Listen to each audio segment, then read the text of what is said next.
Ya, Assalamualaikum warahmatullahi wabarakatuh. Oke, di sini saya akan melanjutkan materi selanjutnya dari Sistem Informasi Manajemen. Tepatnya ini materi ke-9, yaitu keamanan informasi. Apa sih itu? Istilah keamanan informasi digunakan untuk mendeskripsikan perlindungan baik peralatan komputer maupun non-komputer, fasilitas, data, dan informasi dari penyalahgunaan pihak-pihak yang tidak berwenang.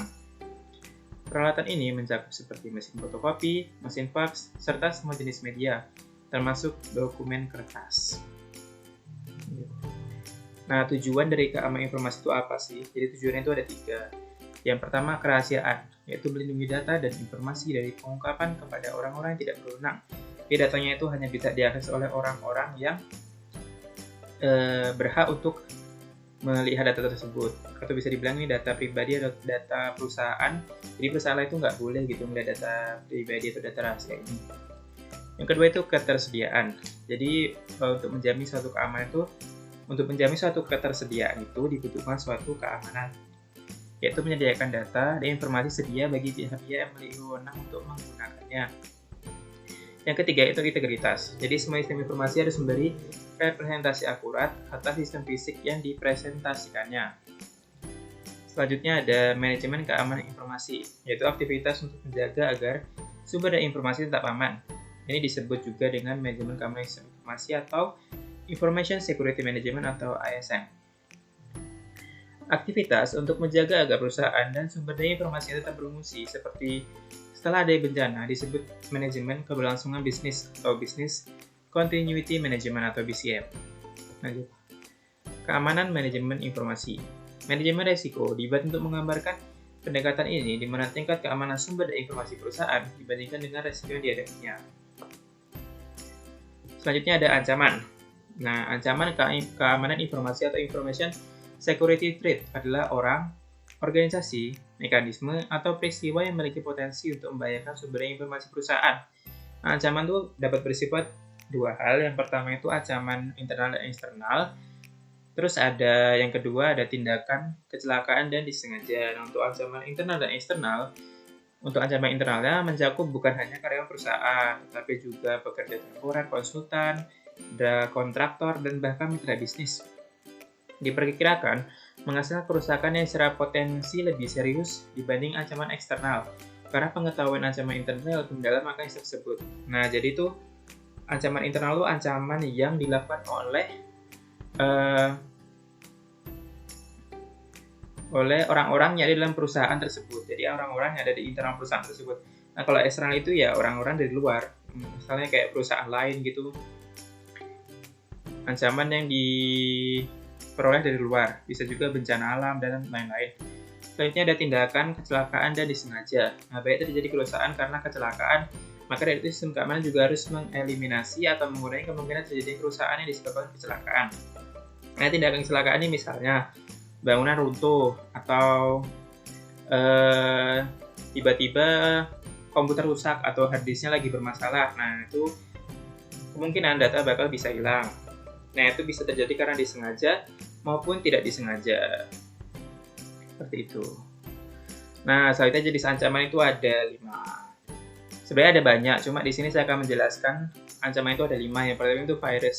Virus atau virus itu program yang dapat menduplikat diri sendiri dan dapat menempelkan dirinya sendiri pada sebuah sistem atau sebuah file atau data. Yang kedua ada worm. Worm ini sebenarnya mirip virus, cuma dia menyebarkan salinannya tuh melalui email. Kalau virus kan bisa menyebarkan atau menduplikat diri sendiri itu secara mandiri, ya, bisa bahasa mandiri. Secara mandiri lah. Trojan horse yaitu perangkat yang dapat menghasilkan perubahan yang tidak diinginkan. Yang keempat ini sering kita temui di suatu website, apalagi kalau kita sering buka website yang ilegal seperti website bajakan, itu sering banget ketemu yang namanya adware atau pesan-pesan iklan mengganggu, biasanya berbentuk pop-up. Itu pop-up kadang masuk ke halaman web, nah kita kan sering banget itu buka web, terus kita klik, nanti muncul halaman baru. Nah, itu namanya pop-up atau ya bisa dibilang adware atau ya iklan yang mengganggu lah ya istilahnya. Selanjutnya ada spyware, yaitu mengumpulkan data pengguna. Jadi ini tuh ancaman yang Ini mirip-mirip phishing gitu, phishing. Mirip-mirip phishing kok untuk spyware ini. Jadi data-data kita tuh bisa diambil. Gitu. Selanjutnya ada resiko. Resiko aman informasi atau information security risk adalah potensi output yang tidak diharapkan dari pelanggaran keamanan informasi oleh ancaman keamanan informasi. Selanjutnya ada pengungkapan informasi yang tidak terotorisasi dan pencurian. Yang pertama itu ada penggunaan yang tidak terotorisasi, itu terjadi ketika kebocoran keamanan perusahaan. Yang kedua itu ada penghancuran yang tidak terotorisasi dan penolakan layanan, yaitu perusahaan software atau hardware oleh seseorang atau sekelompok orang. Yang ketiga ada pemodifikasi yang tidak terotorisasi, yaitu perubahan yang dapat menyebabkan keputusan yang salah. Selanjutnya ada manajemen risiko. Yang pertama itu identifikasi aset-aset bisnis yang harus dilindungi dari risiko. Yang kedua itu kita harus menyadari adanya risiko tersebut. Yang ketiga itu menentukan tingkat dampak pada perusahaan jika risiko itu benar-benar terjadi seperti apa. Dampaknya pada perusahaan itu seperti apa. Yang terakhir itu adalah menganalisis kelemahan perusahaan tersebut. Nah, setelah kita mengetahui tingkatan dampak yang terjadi pada perusahaan nanti, kita menganalisis tuh kelemahan di perusahaan itu apa yang bisa mengakibatkan dampak karena tadi itu terjadi. Kira-kira seperti itu.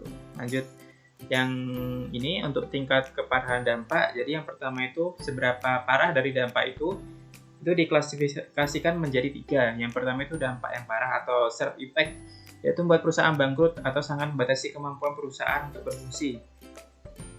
Yang kedua, dampak signifikan atau significant impact, yaitu menyebabkan perusahaan dan nilai yang signifikan, tapi perusahaan tersebut akan selamat. Nah, ini agak nggak terlalu parah dibanding yang tadi. Terus ini yang dampak yang biasa aja atau dampak minor lah ya. Istilahnya dampak yang nggak terlalu parah ke perusahaan. Yang paling parah itu ya dampak yang parah itu yang serve impact itu yang paling parah.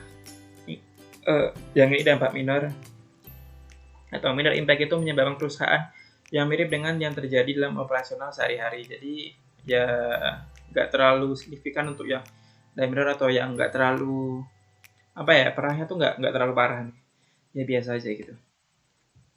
Terus ada pengendalian atau kontrol adalah mekanisme yang diterapkan baik untuk melindungi perusahaan dari risiko atau untuk meminimalkan dampak risiko tersebut pada perusahaan jika risiko tersebut terjadi. Nah, macam-macam pengendalian itu ada 3. Yang pertama pengendalian teknis, yang kedua pengendalian formal, dan yang terakhir itu ada pengendalian informal. Untuk pengendalian teknis atau technical control adalah pengendalian yang menjadi satu di dalam sistem dan dibuat oleh para penyusun sistem selama masa siklus penyusunan sistem. Yang kedua ada pengendalian formal, yaitu mencakup penentuan cara berperilaku, dokumentasi produser, dan praktik yang diharapkan, dan pengawasan serta pencegahan perilaku yang berbeda dari panduan yang berlaku. Yang ketiga itu ada pengendalian informal, yaitu mencakup program pelatihan dan edukasi serta program pembangunan manajemen. Oke, thanks. Terima kasih sudah menyimak video ini.